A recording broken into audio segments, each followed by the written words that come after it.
This story was produced and originally published by CityLab and is reproduced here as part of the Climate Desk collaboration.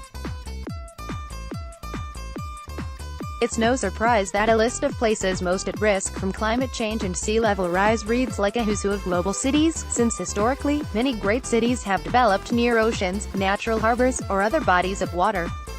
Miami ranks first, New York comes second, and Tokyo, London, Shanghai, and Hong Kong all number among the top 20 at-risk cities in terms of total projected losses.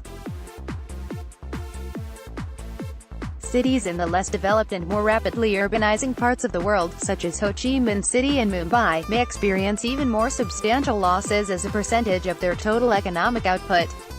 Looking out to 2050, annual losses from flooding related to climate change and sea level rise could increase to more than $60 billion a year. But global climate change poses another risk for cities: accelerated gentrification. That's according to a new study by Jesse Keenan, Thomas Hill, and Anurag Umber, all of Harvard University, that focuses on climate gentrification. While still emerging and not yet clearly defined, the theory of climate gentrification is based, the authors write, on a simple proposition: climate change impacts arguably make some property more or less valuable by virtue of its capacity to accommodate a certain density of human settlement and its associated infrastructure. The implication is that such price volatility is either a primary or a partial driver of the patterns of urban development that lead to displacement, and sometimes entrenchment, of existing populations consistent with conventional framings of gentrification. The study, published in Environmental Research Letters, advances a simple elevation hypothesis, arguing that real estate at higher elevations in cities at risk for climate change and sea level rise appreciates at a higher rate than elsewhere. It focuses on Greater Miami, defined as Miami-Dade County, the area of the country and of the world most at risk from climate change. The authors track the differential in values, between 1971 and 2017, of properties at different levels of elevation and risk from sea level rise based on data from the U.S. Geological Survey, while controlling for other factors. They draw from data on more than 800,000 property sales, from the Miami-Dade County Property Appraiser's Office, including information on property value, building size, year-built bed and bath counts, and tax assessment values. This study finds considerable evidence of climate gentrification, and for the elevation hypothesis in particular. Properties at high elevations have experienced rising values, while those at lower elevations have declined in value. In fact, elevation had a positive effect on price appreciation in more than 3/4 of the properties and 24 of the 25 separate jurisdictions the authors examined. The study also found support for a secondary hypothesis, the nuisance hypothesis, which posits that price appreciation in lower elevation places had not kept up with higher elevation places since approximately 2000 due to nuisance flooding.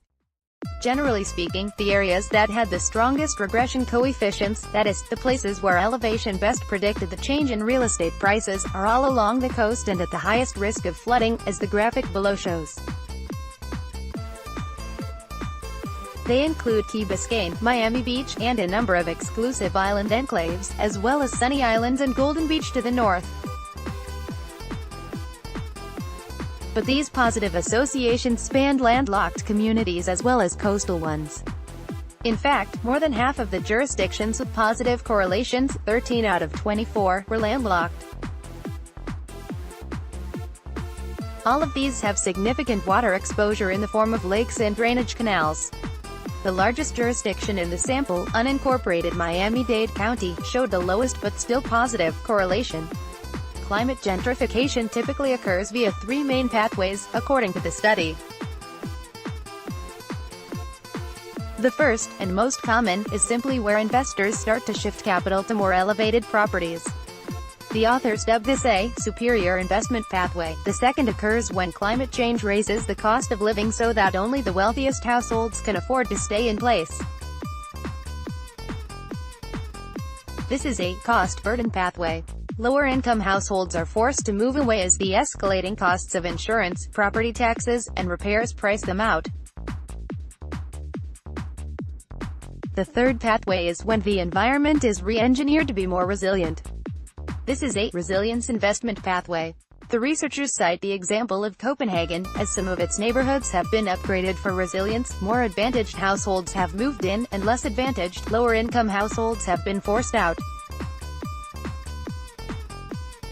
The study confirms an important, and underemphasized, point about gentrification. It does not simply reflect the preferences and decisions of so-called gentrifiers. It is often the product of larger structural forces and major public investments. In Miami, the wealthy have long preferred the coasts. But as the risk of climate change grows, this will likely change, with the wealthy colonizing the higher, less flood-prone ground inland and especially in and around downtown. Indeed, as the study shows, it is the higher places, traditionally home to the less advantaged and the poor, that have seen the largest jumps in price appreciation. As water levels rise and flooding increases, Miami will segregate along new lines, with the poor pushed farther into the region's hinterlands, or perhaps out of the region altogether, exacerbating the substantial spatial inequality that already defines the region.